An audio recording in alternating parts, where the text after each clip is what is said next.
So you're pumped. You obviously got your branded shirt. Dude, doesn't this look sick, man? Yeah. Doesn't this, well, think about this. And the best part is, look at this. So I'm walking through the mall today, and a guy looks at me, and I'm walking up, and you can just see he's looking at the shirt, and I'm just like.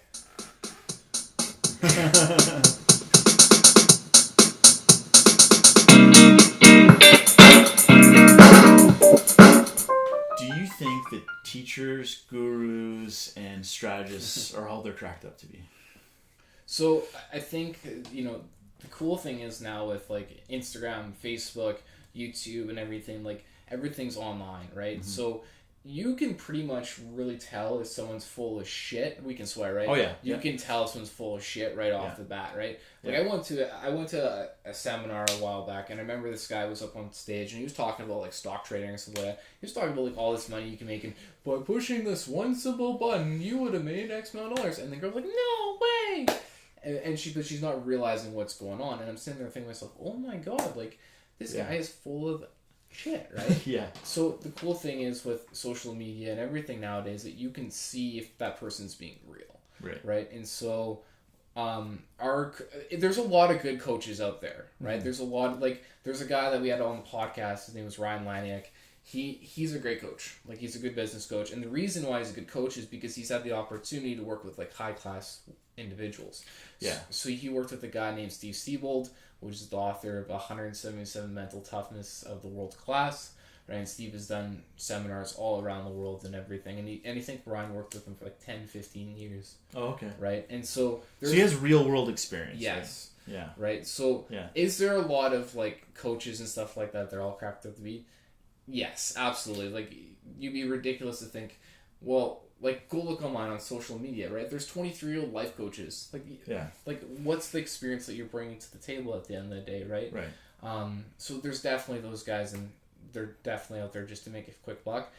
But understand that there are a lot of great people out there that will help you in whatever case you may need. Because the biggest challenge, I think, is sometimes people want a quick solution, right? Yeah. And when I say sometimes, I mean a lot of people a lot of the time. Yeah. But let's be generous and fair, right?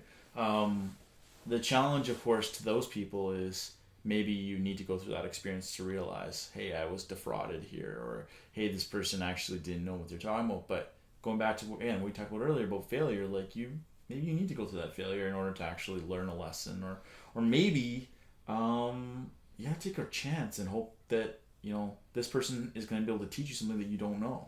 Yeah. So it goes both ways, right? So if you take the golden nugget of the situation, it's good, right?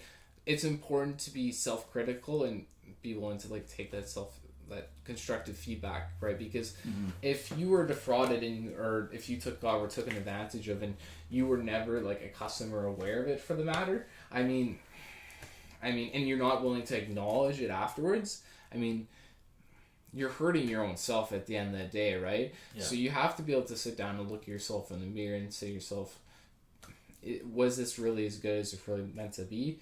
And then learn from that, right? Yeah. And I think eventually, time comes around and you hopefully do learn from those experiences. So yeah, but either way, take the risk because ultimately you can get something out of it, right? Well, listen to your gut, right? Yeah. If you're sitting there thinking to yourself, can this guy help me really?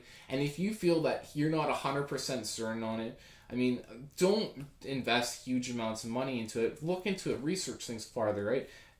Become committed to the result that they can hopefully bring to you and you can bring out of yourself. Right. I think that's a good way to look at it because taking the leap isn't necessarily always taking the obvious path. I just described I'm going to listen to this person. It's like you said, maybe the research is actually the leap you need to take. Spending the time, investing your time into learning. Yeah. Right? Right. And think of the gym analogy, right? You go to the gym and let's say you weigh, if you're 40 pounds overweight. Well, the first 3-6 months is you might not even lose 5 to 10 pounds, right? Yeah. But if you're self-critical and you realize what the process you're going through and you realize yourself, my trainer is full of shit. Yeah. Right? You're going to realize yourself, but that trainer over there is getting me results. And again, these other people results too. Yeah. Right? Maybe I should go with that trainer. So yeah.